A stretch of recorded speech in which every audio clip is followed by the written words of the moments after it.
Elon Musk said it would happen, and would you look at that, it is actually happening.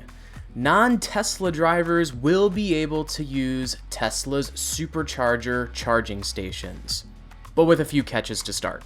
So here's what's up. Tesla opened a total of 10 Superchargers as part of a pilot program to any electric vehicle over across the ocean in the Netherlands.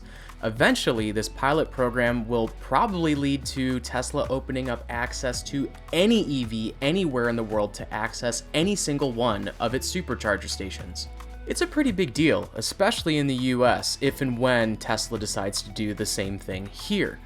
More often than not, a Tesla Supercharger station is probably the closest EV charging station somebody has, outside of places like California. Tesla spent years building this network out, and it looks like it's ready to start reaping the benefits of doing this early on.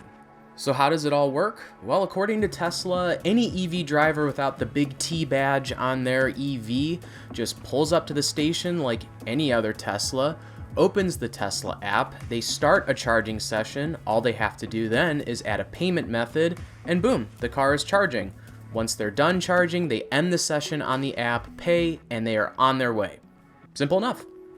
What's not clear is if other EV drivers or if Tesla will provide adapters. Tesla vehicles use a proprietary plug, unlike other automakers, which mostly use the CCS standard. So will drivers need to bring their own adapters to use a Supercharger station, or will Tesla have them hanging out there or something? We'll have to wait and see, but it's a question that'll need answered eventually.